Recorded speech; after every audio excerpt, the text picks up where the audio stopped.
Cette rencontre s'inscrit dans le cadre de la programmation scientifique du Centre de recherche en civilisation canadienne-française. Pour plus d'informations au sujet du CRCCF, visitez son site Internet. Fondé en 1958, le CRCCF est le plus ancien centre de recherche sur la littérature, la culture et l'histoire du Canada français. Il joue un rôle de premier plan par ses fonctions de recherche, de publication, de diffusion, d'acquisition et de conservation d'une riche collection de fonds d'archives. Organisme scientifique et culturel, le Centre œuvre également à la conservation de la mémoire collective de l'Ontario français, qu'il met en valeur par le biais d'initiatives interuniversitaires, de colloques, d'expositions, de conférences et de publications, afin de favoriser l'avancement et l'épanouissement de cette culture. Bonjour à tous et bienvenue à cette rencontre de la série À livre ouvert portant sur les revues et les livres savants produits au Centre de recherche en civilisation canadienne-française de l'Université d'Ottawa. Je suis Lucie Hott, je suis la directrice du CRCCF et ça me fait très plaisir de vous voir si nombreux à cette rencontre. Aujourd'hui, Rémi Légère, directeur de la revue Francophonie d'Amérique et professeur de sciences politiques à l'Université Simon Fraser, s'entretient avec Monica Heller, professeure émérite à l'Université de Toronto, qui a dirigé le numéro 52 de la revue intitulé Un Canadien errant, les mobilités et la construction de la francité canadienne. Comme vous le verrez, ce numéro thématique porte sur les mobilités qui participent à la fois historiquement et de nos jours à la définition de la nation dans l'espace francophone nord-américain. Je cède la parole à Rémi Légère, que je remercie chaudement d'avoir accepté d'animer cette rencontre, qui nous présentera plus amplement notre invité et le numéro qu'elle a dirigé. Merci aussi à Monica Heller qui a accepté notre invitation. À vous la parole. Super, merci beaucoup Lucie. Bonjour à toutes, bonjour à tous. Est-ce que vous m'entendez bien? Oui. Et donc, je vais juste dire quelques mots sur Monica Heller. Monica Heller, bon, écoutez, qui est bien connue dans nos milieux francophones, mais aussi dans les milieux à l'international, à la fois en sociolinguistique, en anthropologie. Donc, je vais essayer de garder ça assez bref. Mais Monica Heller, comme Lucie le mentionnait, qui est désormais professeure émérite de l'Université de Toronto. Monica Heller, qui est aussi membre de la Société royale du Canada, détient des doctorats honorifiques de l'Université de Berne en Suisse et l'Université de la Haute-Bretagne en France. A été présidente de l'Association américaine d'anthropologie en 2013 et 2015. Rédactrice en chef du Journal of Sociolinguistics de 2018 à 2021. Comme je le disais, spécialiste en anthropologie linguistique, spécialiste aussi en francophonie canadienne sur la francité en Ontario, mais à l'échelle du pays aussi. Plusieurs livres, articles, chapitres que je ne vais pas citer ici parce que ça nous amènerait jusqu'à la fin de l'heure qu'on a à passer ensemble. Et donc, Monica, si vous me permettez, je vais m'arrêter là. Et donc, bonjour Monica, merci d'être là parmi nous et merci de s'entretenir sur le plus récent numéro de Francophonie d'Amérique, qui finalement, ce numéro-là fait partie d'un projet beaucoup plus large, projet financé par le CRSH, projet avec beaucoup de collaborateurs, beaucoup d'étudiantes, beaucoup d'étudiants. Donc, pour commencer, je me suis dit que ce serait bien de présenter ce projet, les grandes lignes de ce projet de recherche. Oui, et merci beaucoup de l'invitation. Je suis très contente de pouvoir entretenir avec toi, Rémi. Alors, le projet, dans ce sens, a découlé d'une longue série de projets menés en collaboration avec plusieurs collègues, surtout en Acadie, au Manitoba, mais aussi au Québec. Et c'est un thème qui est revenu souvent dans les années antérieures, c'est le thème de la mobilité, qui est souvent un thème de discussion, de discours et de politique aussi, en ce qui concerne ce qu'il convient d'appeler la vitalité et l'épanouissement du milieu minoritaire francophone. Et on s'est intéressé à ça parce qu'au fur et à mesure, on s'est rendu compte que même s'il y avait énormément d'efforts pour implanter, enraciner, il y a toujours la mobilité, dans les 2 secondes, on parle de mobilité, souvent comme problème, comme exode, on parle d'exode rural, on parle de perte de population.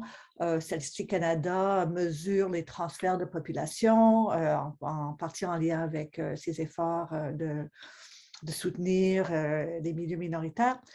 Et en conversation, notamment avec mon collègue Yves Frenette, historien, on s'est rendu compte qu'on se rejoignait entre historiens et anthropologues sur ce qui semblait être bizarrement semblable des histoires de mobilité dans le passé et de nos jours, même si dans les discours, c'est toujours présenté comme quelque chose de nouveau. Et donc, avec nos collègues politologues, Shelley Concordia, qui est spécialiste du fil du thème de la mobilité qu'on appelle migration, et avec Patricia Lamarre, sociolinguiste à l'Université de Montréal, on a dit, c'est creusons ça, essayons de bâtir un projet qui nous permet de voir dans quelle mesure les mobilités du passé sont reliées aux mobilités actuelles, dans quelle mesure ce sont des aspects de la réalité francophone qu'on pourrait tenir compte en dedans d'un même cadre au lieu de tout le temps séparer, par exemple, mobilité interprovinciale et immigration, dans quelle mesure on a affaire à des phénomènes qui sont reliés et qui sont de plusieurs points de vue. À notre avis, l'hypothèse, c'était que c'est des phénomènes qui sont un phénomène constitutif de la réalité francophone au Canada et qui méritent plus d'attention comme autre chose que juste un problème à gérer et plutôt comme une réalité, comme je dis, constitutive. Mhm, mhm. Le titre du numéro, Un Canadien errant, qui est aussi le titre du projet, finalement, financé par le CRSH, ça fait sourire un peu ce titre-là, parce qu'on le sait, c'est une chanson qui date de l'époque des rébellions des Patriotes, une chanson qui porte justement sur l'exil, sur l'exode, mais qui porte aussi sur le mal du pays, finalement. Évidemment, ce titre-là a été choisi pour une raison. Donc, qu'est-ce que le lien entre cette chanson et votre projet? Pourquoi ce titre pour ce projet? Excellente question. Plusieurs liens. Premièrement, ce point de vue, ce discours sur le mal du pays, sur l'exil, ça fait partie des discours sur la mobilité. Et le plus souvent, en fait, c'est l'élément qu'on voit souvent que c'est un problème. Que l'idéal, le normal, si vous voulez, c'est de rester enraciné. Et la lutte, c'est de pouvoir maintenir cet enracinement. Avec un de nos collaborateurs, un des étudiants au doctorat qui a collaboré avec nous au début du projet, Hubert Noël, qui était à l'Université de Moncton à l'époque, s'était intéressé à l'aspect discursif du discours de la mobilité sous l'angle de la musique. Et il a répertorié énormément de chansons du 19e et 20e siècle portant justement sur la mobilité des chansons canadiennes-françaises, d'accord? Et en examinant ce corpus, on s'est rendu compte qu'il y a en fait 3 manières dont la mobilité est décrite et ressentie dans ces chansons. Bon, l'exil, malheur, souffrance, aliénation, mais aussi juste comme un fait, on vit comme ça, puis ça fait partie de la vie normale, et finalement comme libération. Et que donc, il y a trois types d'émotions par rapport à une réalité qui, encore une fois, j'insiste sur le fait qu'on a tendance à ne parler de la mobilité comme quelque chose de problématique, de quelque chose à gérer, quelque chose qui pose un problème pour l'enracinement. Or, quand on regarde la culture populaire, la musique, la chanson spécifiquement, on voit que c'est très présent dans la culture populaire comme thème et pas tout le temps, des fois, mais pas tout le temps, comme quelque chose qui est source de souffrance ou de problème. L'autre lien, c'est justement le fait que ça date du 19e siècle et c'est justement notre tentative de voir dans quelle mesure les mobilités du 19e, voire avant ça, pouvaient se relier dans une forme de trajectoire une forme d'arc narratif peut-être avec les mobilités jusqu'à nos jours. Alors, on a choisi quelque chose du passé pour pouvoir faire le lien avec l'actualité. Mhm. Bon, j'aimerais citer un extrait de l'introduction du numéro, si vous me permettez, dans lequel vous identifiez les objectifs du numéro, mais du projet de recherche de façon plus générale. Et vous écrivez, et ici je cite, l'un des objectifs est de proposer un cadre d'analyse qui nous permet de comprendre le sens et les effets des pratiques qui passent d'habitude inaperçues ou bien qui sont considérées comme exceptionnelles ou problématiques.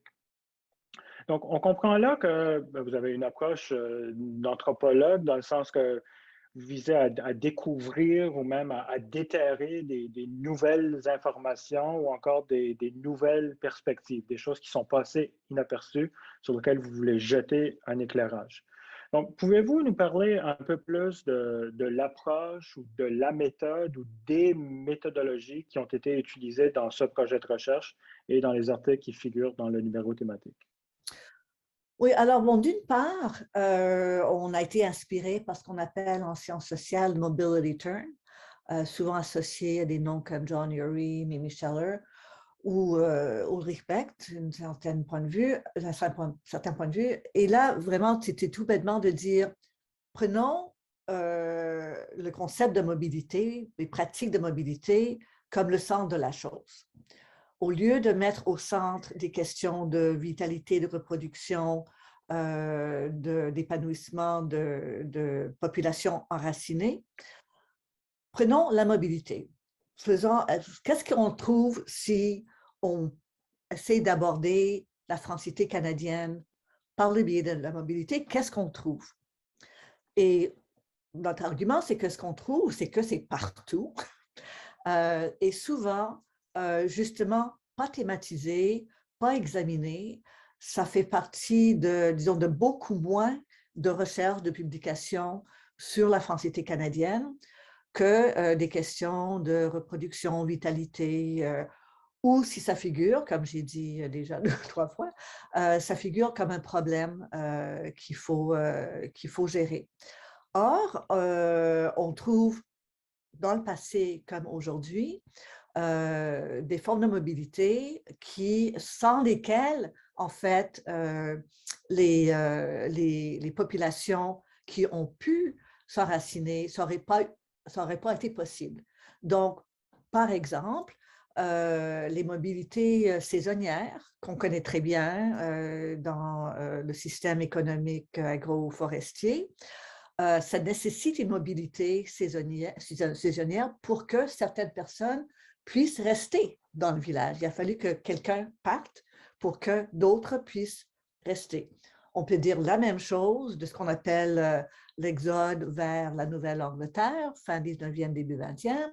On peut dire exactement la même chose des gens, majoritairement les hommes qui quittent les provinces de l'Atlantique pour travailler, par exemple, dans l'industrie pétrolière en Alberta, donc les fly-in, fly-out, ce qu'on appelle la mobilité pendulaire, mettons 3 semaines sur le terrain, 2 semaines à la maison. Et donc finalement, on voit des modes de vie, des formes économiques dans lesquelles les francophones du Canada sont impliqués depuis le départ, depuis la traite, depuis la fourrure, et qui sont vraiment la base économique de la francophonie canadienne en sa contribution à la colonisation, sa contribution au développement de l'économie canadienne, ça on pourrait en parler davantage plus tard, et qui rendent possible l'enracinement. Des fois, c'est d'autres membres de la famille, la femme qui reste à la maison, le gars qui part. Des fois, c'est d'autres réseaux de gens qui s'occupent de l'agriculture pendant que certaines tranches de la population s'occupent du bois. Donc, ça nous a permis vraiment de voir comment toutes ces formes de mobilité qu'on a tendance à traiter aussi séparément, en fragments, font en fait partie d'un portrait très généralisée et en continuité assez frappante du passé vers l'actualité. Est-ce que Fait que tu dans, voulais que je parle un fait peu que plus dans de... le coffre à outils de la francophonie canadienne, si on peut le présenter comme ça, on a plusieurs concepts. Vous en avez mentionné quelques-uns, vitalité, complétude institutionnelle, le par et pour. Et ce sont des concepts que vous présentez comme des concepts qui cherchent à étudier l'ancrage, l'enracinement, on occupe l'espace, on occupe le terrain, des espaces physiques, des espaces institutionnels.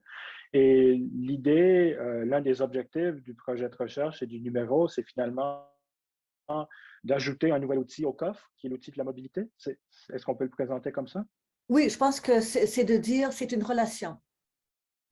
On ne peut pas avoir l'un sans l'autre, mais on comprend très mal une partie de la relation et on comprend très mal la relation entre les deux, ce que la mobilité rend possible pour l'enracinement et vice-versa.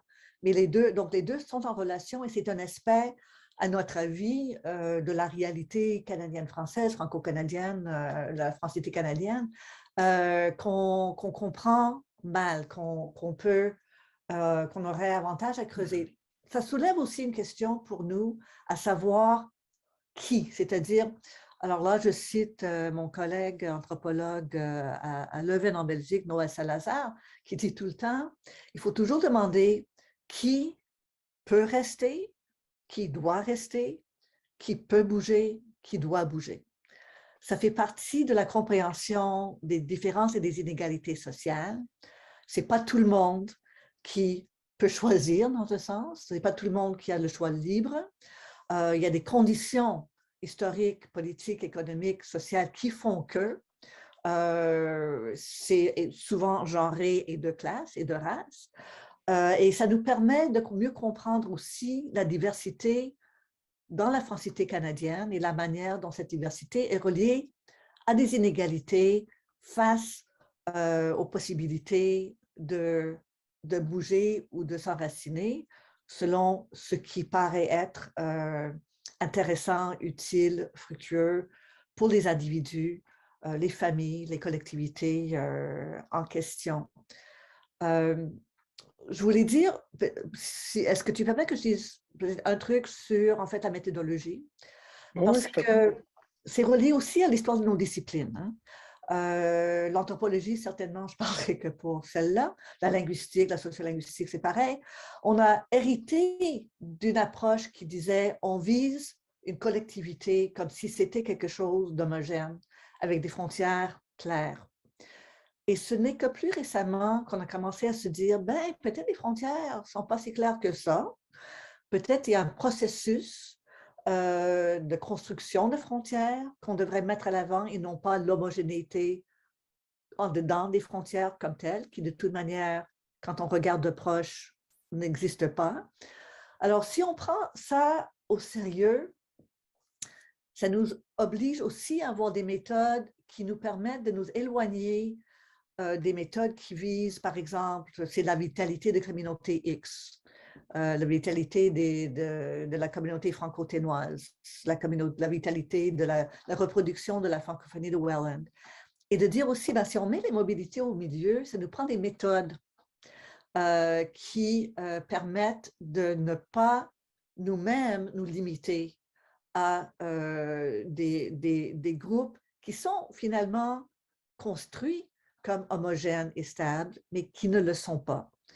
Et donc, le défi pour nous, ça a été d'inventer des méthodes qui allaient nous permettre de suivre des trajectoires, de suivre les mobilités dans les histoires de vie des individus, dans les histoires des institutions, y inclut des institutions territoriales, si je peux appeler par exemple une municipalité, je le prends comme ça, d'une région, et dans les trajectoires des manières de s'organiser politiquement, économiquement et socialement.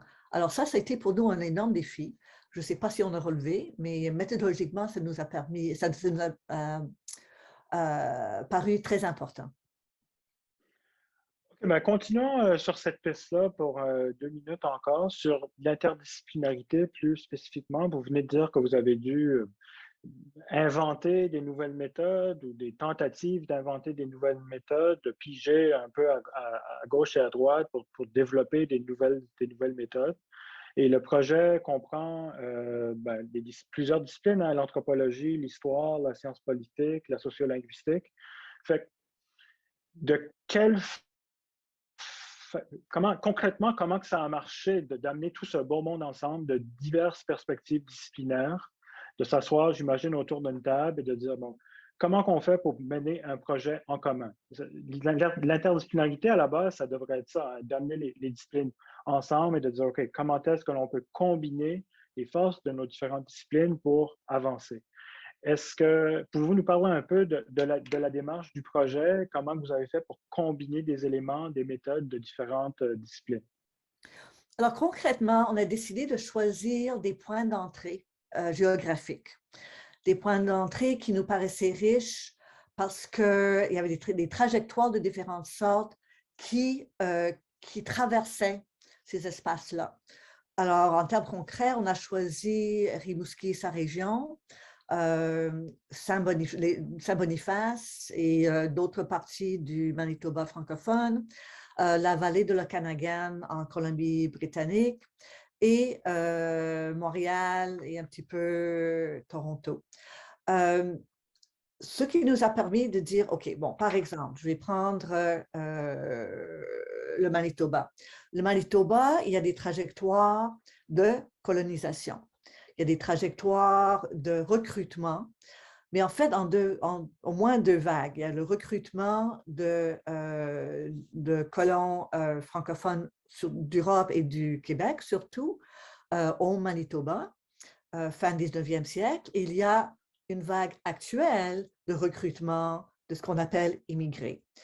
Alors, on a l'historien qui comprend le recrutement, l'histoire et qui a les outils du travail dans les archives, par exemple, pour mieux comprendre qu'est-ce qui a fait que ces francophones-là sont arrivés de où, à quel moment, pour aller où? Est-ce que c'était vraiment une mobilité de point A à point B ou est-ce qu'il y a eu des mobilités plus complexes à l'époque? Ensuite, qu'est-ce qui est devenu de leur famille et des endroits? Est-ce qu'ils sont restés? Est-ce qu'ils sont partis ailleurs? Est-ce qu'ils ont été remplacés par d'autres personnes? Est-ce que dans leur descendance, qu'est-ce qui s'est passé avec eux? Ce qui nous a permis de relier l'anthropologie, donc la vie actuelle de ces générations sur une période de 120 ans à peu près. Aussi les mobilités beaucoup plus complexes que qu'est-ce qu'on raconte d'habitude entre l'Europe, le Québec et l'Ouest. Il inclut des mobilités qui continuaient, plus vers l'Ouest ou vers le Sud, vers les États-Unis. Ensuite, pour comprendre les liens entre le recrutement actuel et passé, on a le politologue qui est très impliqué justement dans les politiques actuelles de recrutement d'immigrés francophones dans les milieux minoritaires. C'est une initiative associative et où le milieu associatif travaille avec le milieu politique, le milieu gouvernemental. Alors, le politologue, c'est son expertise là, et notamment en ce qui concerne l'éducation postsecondaire, qui est une manière de recruter des francophones de l'extérieur du Canada. Et donc, à Saint-Boniface, on a l'Université de Saint-Boniface, qui est une cible, qui est un acteur, qui est aussi l'employeur de M. Frenette. Donc, ça aide aussi. Et on a, pour ce qui est du côté de la sociolinguistique, la question à savoir qu'est-ce qui se passe avec les pratiques langagières dans le passé et actuellement, à différents moments des trajectoires de mobilité des différents individus. Alors, nous avons fini par choisir des exemples illuminants, si on peut le dire comme ça, ayant compris, ayant identifié certains flux migratoires, on a creusé certaines individus et certaines familles un peu plus pour vraiment comprendre les conditions historiques, les conditions matérielles et le côté subjectif.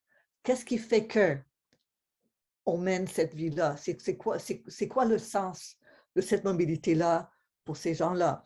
Qu'est-ce qui a été le sens de tentatives de construction d'institutions? Ou qu'est-ce qui est le sens de ceux qui ont été recrutés mais qui sont disparus, qu'on ne voit jamais? Quelle est l'histoire qu'eux, ils racontent sur les opportunités et les obstacles d'intégration dans les réseaux et les institutions de la francophonie? Alors, ça donne un exemple, mais il y en a d'autres. Je pense que peut-être l'Okanagan est intéressant pour d'autres raisons parce que ça nous permet vraiment de voir dans quelle mesure les missionnaires francophones catholiques ont joué un rôle dans pour rendre accessible, en éliminant les Autochtones de ces terres, ils ont rendu, pour la Saskatchewan, on a eu aussi, et le Manitoba, on a eu aussi des exemples comme ça. Donc, il fallait enlever les Autochtones de ces terres-là pour que ça devienne des terres colonisables par les francophones qui ont été recrutés donc, dans le cadre d'actions institutionnelles et gouvernementales. Et puis, des fois avec des traces, des fois pas, mais qui sert aussi d'une sorte de, bon, je pourrais dire, peut-être de soupape. C'est un exemple où on voit des gens qui, pour différentes raisons, n'ont pas pu s'enraciner. C'est dans qui n'ont pas eu le choix, qui n'ont pas pu rester, qui ont dû partir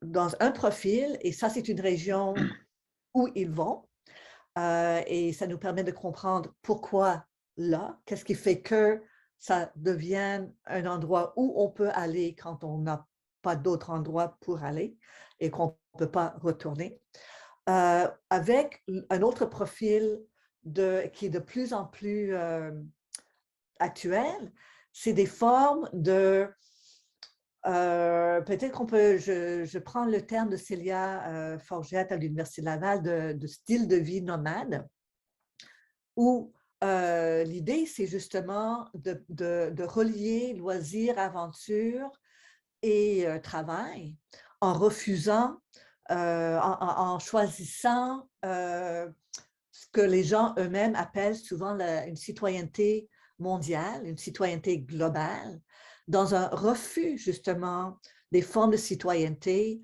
qui ont été bâties au fur et à mesure dans les 150-200 dernières années, qui sont institutionnalisées, mais au sein desquelles plusieurs francophones ne se sentent pas à l'aise pour X nombre de raisons et qui cherchent avec d'autres, souvent ce sont des jeunes, mais pas toujours, c'est souvent aussi des gens à la retraite, qui cherchent une liberté dans un discours qui est finalement très, très nord-américain, mais aussi très actuel dans les conditions néolibérales, mondialisées d'aujourd'hui. Bon, ce que le COVID va faire, ça c'est une autre histoire. Ouais, il va falloir un nouveau projet, le Canadien errant après la COVID, dans l'après-COVID. J'aimerais qu'on discute 2 minutes de la mobilité plus spécifiquement. Une chose que permet de documenter les 4 articles du numéro thématique, c'est le fait que la mobilité est très rarement linéaire. Très rarement, il y a le point A, le point de départ et le point B, le point d'arrivée. Et ça, c'est le cas dans l'article sur l'Okanagan notamment, mais votre article avec Gabriel sur les Franco-Manitobains qui vont à Montréal, qui reviennent au Manitoba, qui retournent à Montréal. Et dans les autres articles aussi, il y a cette idée que c'est jamais linéaire, c'est des allers-retours, il y a des arrêts, parfois des arrêts qui sont brefs, qui sont saisonniers, parfois c'est des arrêts qui durent des années, mais on retourne à la maison et là, il y a un nouveau départ. d'un point de vue peut-être un peu plus analytique, qu'est-ce que ça permet de nous dire? Qu'est-ce que ça nous dit sur la francophonie canadienne, ça? Qu'est-ce que l'on peut retirer de ce constat que la mobilité est très rarement linéaire? Ben, je voudrais juste rajouter un profil.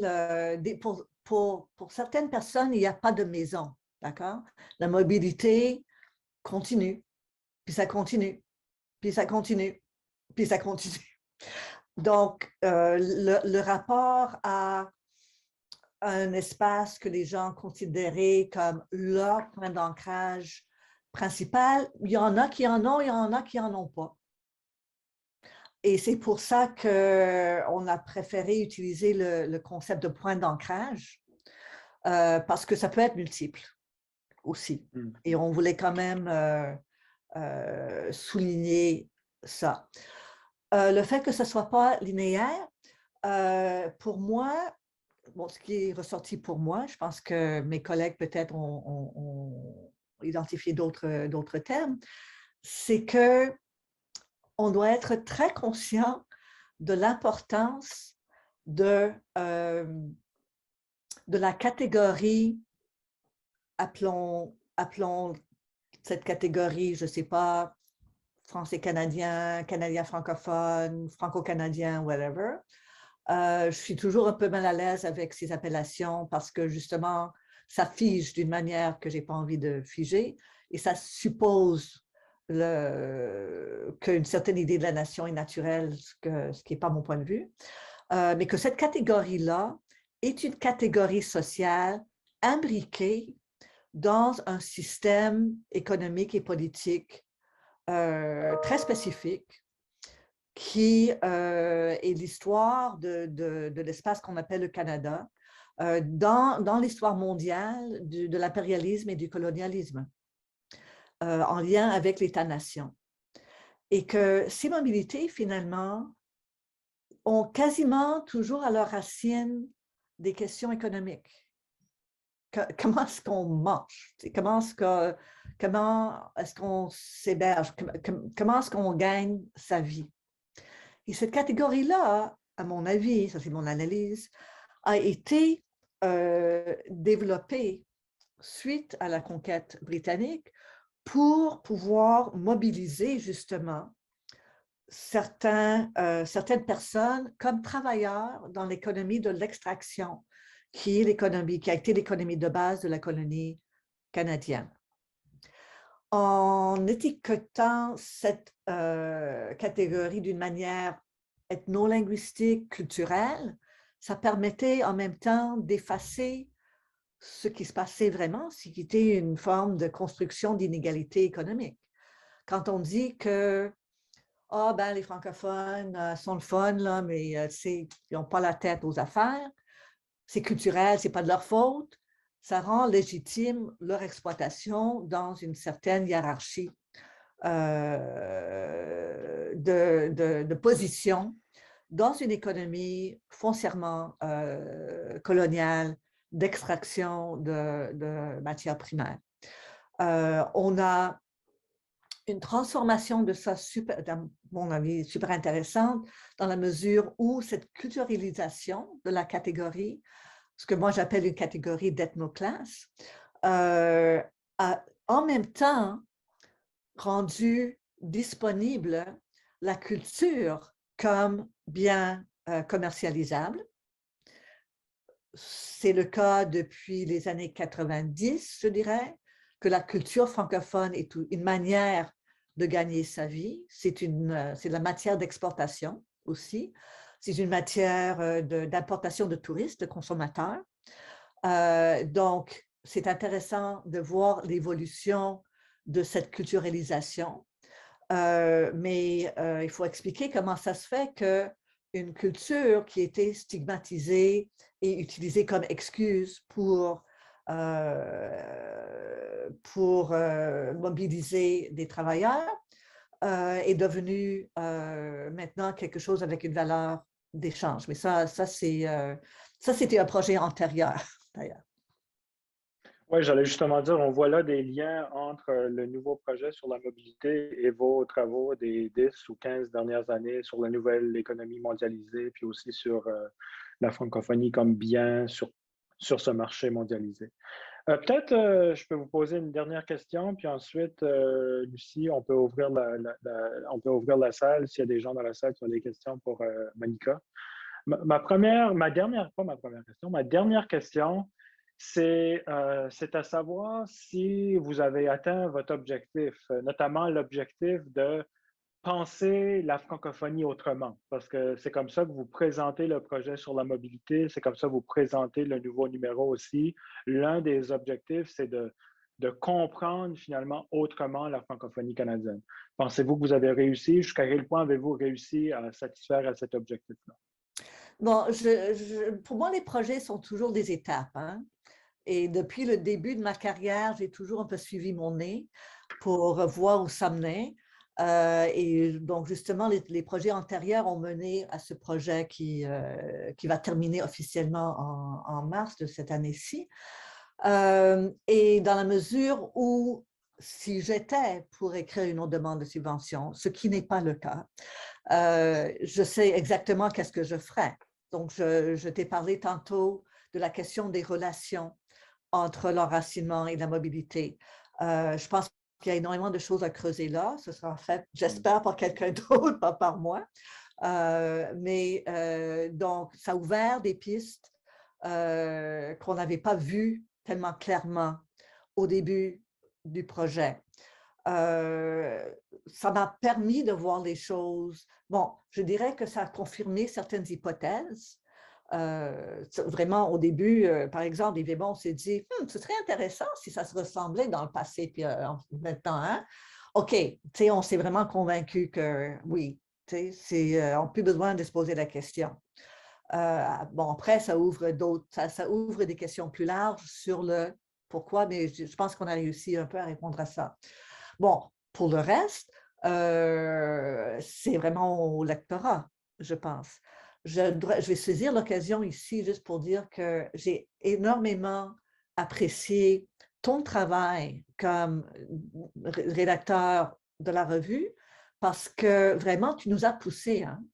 Je pense que si on a pu aller, mais je suis très sérieuse, aller où on est allé, c'est parce que tu avais toujours des questions, tu avais toujours des, ben attends une minute, ça ne marche pas, votre affaire, mais attends, tu as dit ça là, mais après vous dites ça là, c'est quoi le lien? Et c'était vraiment très important, ta contribution à l'histoire que ce numéro nous a permis. À un moment donné, il faut dire, OK, on arrête là, on va lancer ça, il y a des fils qui restent en suspens, mais je pense que la recherche, c'est toujours ça. Mm-hmm. Ben, super, merci beaucoup Monica et merci pour ces très bons mots. Vous savez, une chose que j'ai appris, ça fait presque 5 ans que je suis à la direction de revue de la revue Francophonie d'Amérique, puis une chose que j'ai appris, c'est que chaque numéro a ses particularités, chaque numéro finalement suit son propre processus, suit sa propre démarche, puis on apprend à connaître les collègues, à travailler avec les collègues, à collaborer avec les collègues, à faire avancer nos idées. Puis, donc, ça fait un plaisir de collaborer avec vous et avec tous les collègues sur le numéro. Puis, ça fait plaisir surtout de voir le numéro qui est disponible sur Érudit, que les gens peuvent consulter. Donc, merci beaucoup pour cette discussion. Et comme je le disais, je pense qu'on va ouvrir à la salle s'il y a des gens ici présents qui ont des questions à vous poser. Est-ce que, Lucie, je te laisse gérer ça ou est-ce que je m'en occupe? Oui, non, je pense que je vais te laisser gérer les questions. Donc, si vous avez des questions, vous pouvez soit lever la main en utilisant la petite option réaction. Gracien Allaire a levé la main, soit lever la main visuellement si vous avez votre caméra ouverte, soit les poser dans la boîte de conversation. Donc, je te laisse animer ça, Rémi. OK, c'est beau. Merci, Lucie. Gracien? Bonjour, Gracien. Bonjour. Merci beaucoup. On t'entend mal, Gracien? Ou je t'entends mal, en tout cas. Ah bon? C'est mieux comme ça, non? Rémi, est-ce que tu l'entends? Non, le son est un peu faible, Gracien. Ouais. Bon, tu peux augmenter le volume? Gracien, ton micro ne fonctionne pas. Peut-être enlever tes écouteurs puis utiliser le micro directement de l'ordinateur. Je vais essayer ça.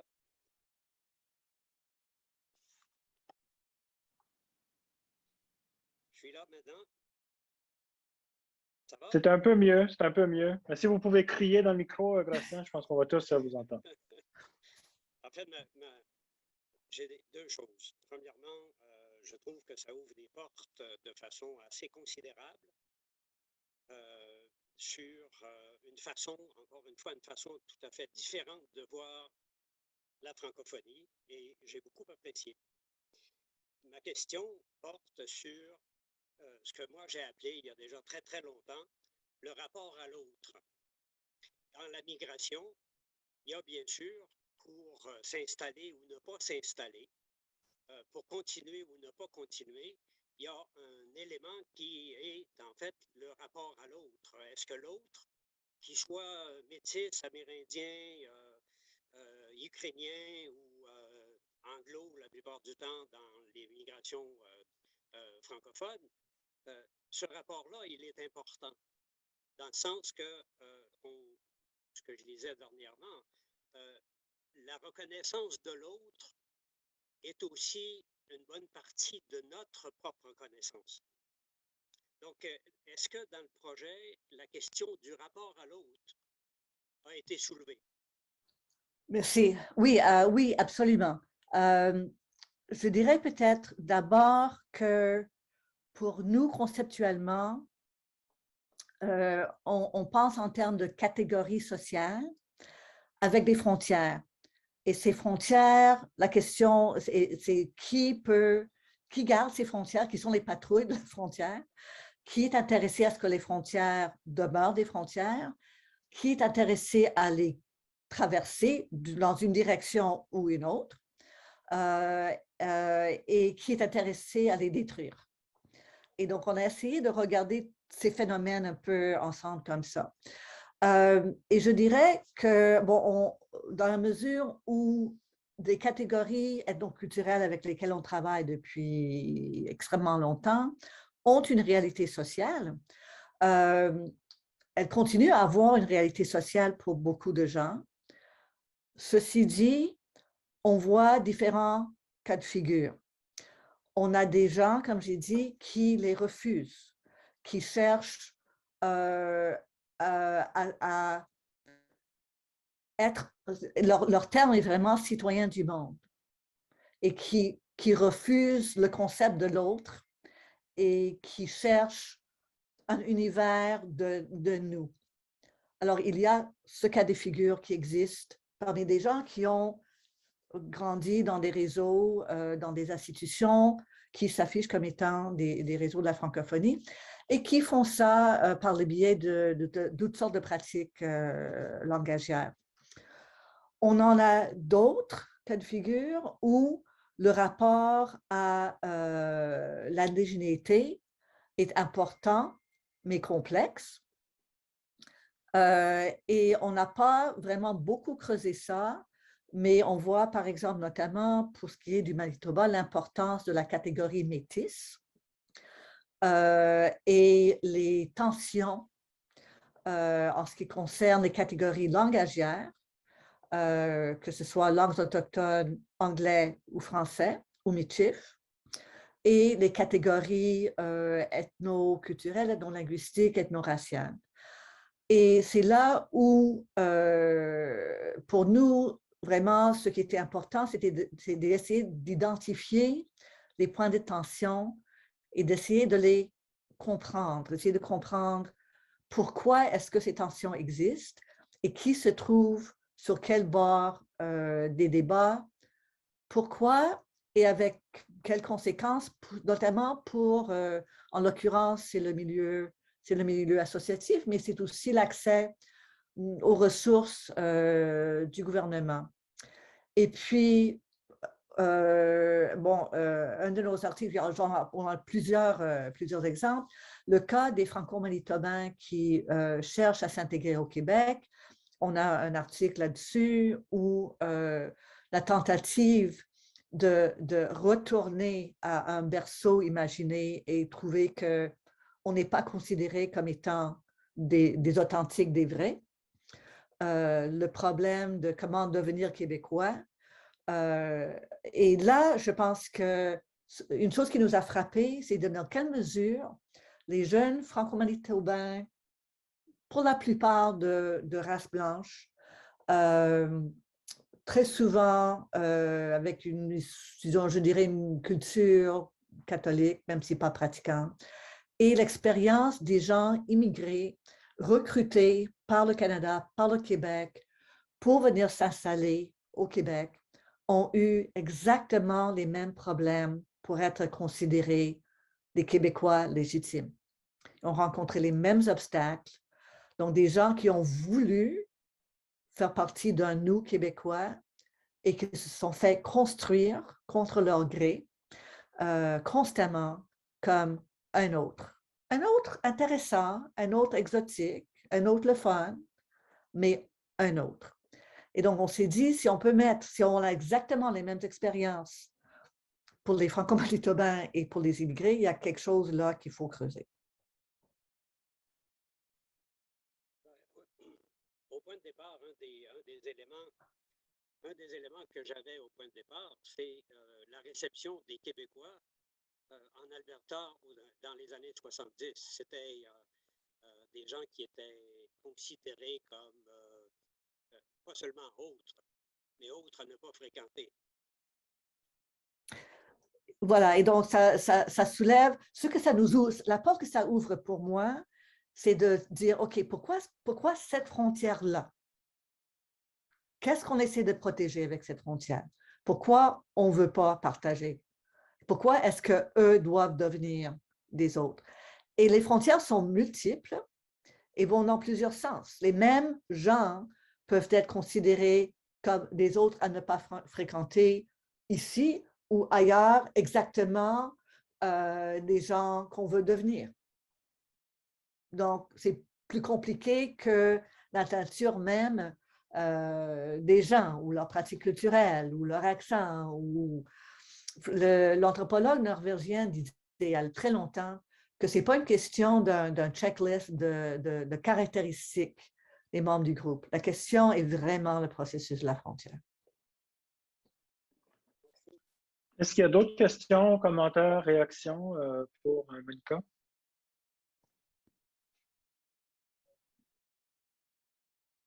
Oui, Étienne. Bonjour, Étienne. Oui, bonjour, Rémi. Merci beaucoup. Merci à Monica pour cette excellente présentation. Numéro que je ne manquerai bien évidemment pas de lire. D'ailleurs, je le lis sur mon site web. J'ai résisté à l'idée de le lire pendant que tu parlais, donc c'est déjà une bonne chose. Mais je ne peux pas résister à l'idée de te poser une question, puis peut-être que ça va interpeller l'ensemble des gens du projet, mais surtout l'anthropologue. On parle de mobilité, on parle d'un concept qui est quand même assez large, qui touche, je dirais, une bonne partie de l'humanité, à la fois contemporaine, mais aussi historique. Je pense on ne peut pas penser l'humanité, je pense, en dehors de la mobilité. Alors, quand on choisit, je comprends pourquoi vous avez choisi le phénomène francophone, mais comment tu justifies, au-delà de me l'expliquer, comment tu justifies et en quoi le fait de s'attarder à cette population francophone, à la fois historique et contemporaine, ça nous constitue un bel outil de compréhension des mobilités. Qu'est-ce qui est particulier au fait francophone ou qu'est-ce qui, au contraire, est très commun et qui en fait finalement une étude de cas tout à fait valable? Merci, Étienne. Comme toujours, tes questions sont très pertinentes. Je tiens aussi à signaler que tu as été parmi nos interlocuteurs et tu m'as beaucoup appris. Donc, une fois que tu auras lu, tu es obligé après de me faire une rétroaction. Mais je prends cette question comme étant comment est-ce que je justifie à mes collègues anthropologues qu'est-ce que je fais avec cette francité canadienne? Alors, la réponse, c'est que ça nous permet vraiment de comprendre en profondeur des phénomènes le fonctionnement des systèmes d'impérialisme, de colonialisme, de rapport avec les populations autochtones, la question de la nation. C'est toutes des questions classico-classiques en anthropologie. Je ne suis vraiment pas la seule à m'intéresser à ces questions-là, ce qui est peut-être un peu différent par rapport au moins une grande partie de mes collègues, c'est que je fais ça chez moi. Je suis dedans. Ça me demande peut-être une différente forme de réflexivité que d'autres. C'est une position que j'ai choisie les yeux ouverts il y a très longtemps et je ne regrette pas. Mais ça fait partie, et dans un sens, ça me permet aussi de participer à ces conversations très larges sur ces questions. L'autre aspect, et là, je parlerai peut-être sur les conversations sur la question du colonialisme en Amérique du Nord. Ce que les collègues américains souvent ne comprennent pas, c'est la complexité du, mettons, double colonialisme du Canada, que la francophonie canadienne permet de comprendre très bien, je pense. Je pense qu'il y a probablement beaucoup plus de travail à faire sur le colonialisme espagnol aux États-Unis, ça commence à être fait. Le colonialisme russe, c'est début. Et donc, élargir la place de l'Amérique du Nord dans le système monde plus complexe que juste l'Angleterre en Amérique du Nord. Et puis l'Espagne, sauf la Nouvelle-Orléans, mais la Nouvelle-Orléans, c'est toujours une exception. Donc, de voir ça dans un même cadre un peu plus complexe, un peu plus élargi. Et puis, pour ce qui est des collègues européens, de comprendre premièrement leur rôle, et là je parle notamment des Français, dans les différentes formes de colonialisme, pour s'éloigner un petit peu de nos petits cousins d'Amérique, tu sais qu'il y a un truc plus important et plus profond à comprendre là. Mais aussi, il y a énormément de travail chez les collègues en Europe sur ce qui est convenu d'appeler les minorités linguistiques. Et les francophones du Canada sont souvent comptés comme des minorités linguistiques, comme les Occitans, les Bretons, les Corses, les Sorbes et ainsi de suite. Et donc là, la contribution, c'est de dire, ouais, mais donc, alors, essayons d'examiner dans quelle mesure on a affaire, encore une fois, à des phénomènes connexes de colonialisme interne, comme disait Robert Laffont ou Michael Hector pour la Grande-Bretagne. Dans quelle mesure est-ce que les formes de colonialisme interne peuvent être compris de la même manière que les colonialismes externes, mettons. Donc, ça permet de poser d'autres questions pertinentes à leur objet d'étude. Ça répond-tu? Je sais pas. Merci beaucoup. On a le temps pour une dernière question, une dernière réaction, s'il y a.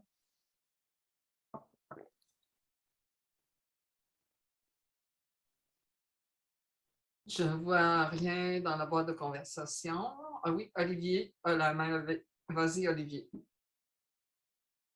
Oui, bonjour. Alors, moi, j'ai eu le plaisir de travailler à la production de la revue à titre de responsable des publications du CRCCF. Donc, j'ai travaillé avec Rémi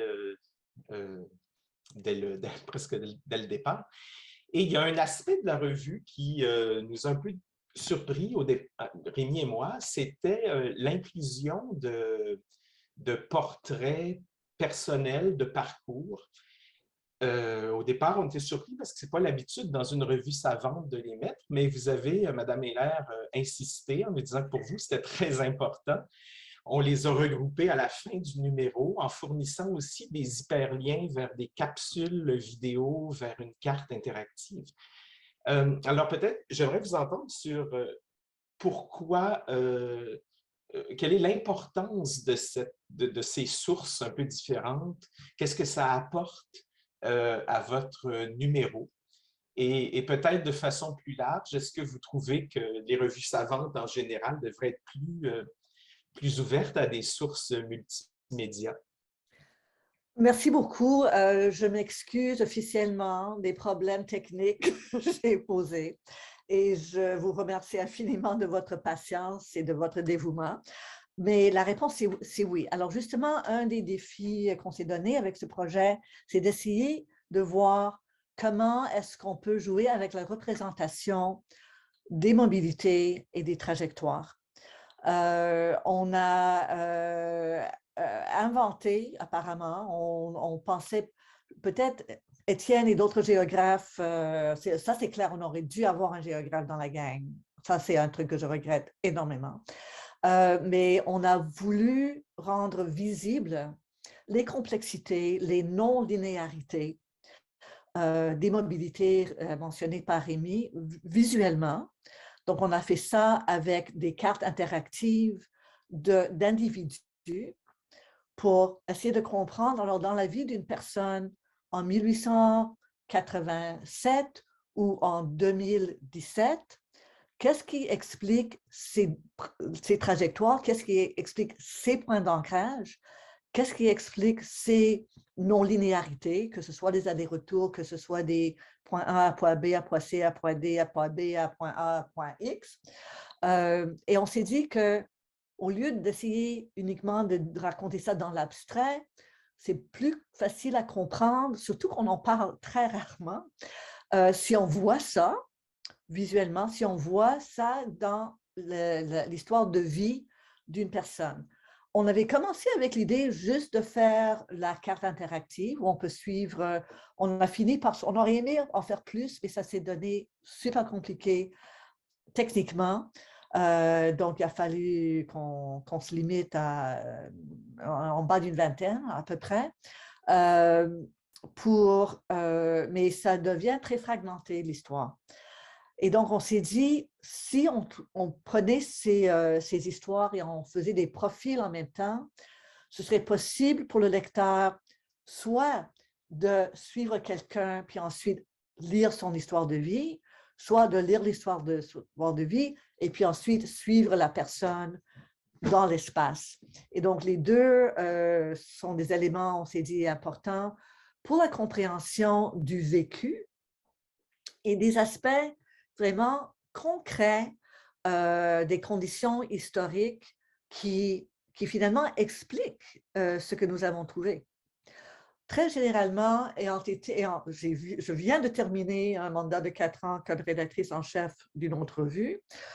Et je dirais que oui, je pense qu'on est plusieurs à croire que la fixation sur l'écrit, on a d'autres manières de construire et de communiquer les histoires qu'on veut raconter. On devrait vraiment exploiter ces outils. C'est en partie une question d'accessibilité.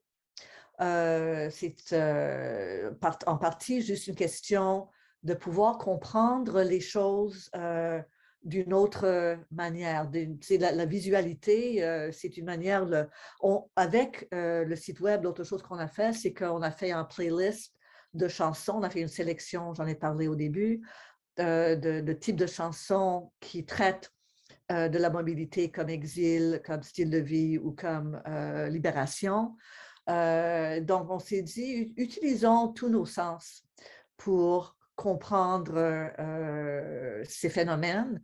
Je trouve que les maisons d'édition, dans mon expérience, ont beaucoup de travail à faire. Ils ne sont pas encore rendus là par rapport à ce qui est possible de faire. On est toujours à une phase d'expérimentation.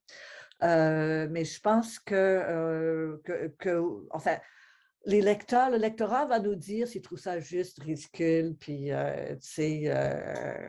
du glaçage sur un gâteau, pas besoin, sérieusement, ou bien s'il trouve ça intéressant. Mais quand je présente le site web dans des colloques, c'est bien reçu, les gens, puis j'ai fait ça en Europe, j'ai fait ça au Brésil, j'ai fait ça aux États-Unis. Les gens ont tendance à réagir comme « Oh, oh, papa, oh, ça c'est intéressant de réfléchir comme ça. » Donc, je suis plutôt contente d'avoir essayé. Merci beaucoup, Monica Heller. Merci de votre participation à cette table ronde. Merci, Rémi Légère, de l'avoir animée de main de maître.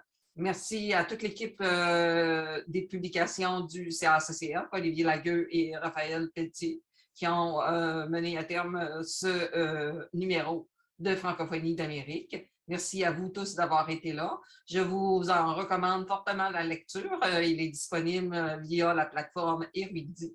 La revue étant désormais entièrement électronique, ce qui nous donne la possibilité d'avoir des hyperliens et d'exploiter plus à fond la technologie. Merci à tous et au plaisir de vous voir à la fin mars, tout le mois de mars en fait, parce que le CACCF a 4 événements pour le mois de la francophonie. Au revoir tout le monde et à très bientôt. Merci beaucoup. Merci Lucie. Merci Rémi. Merci Agnès. Au revoir. Au revoir tout le monde.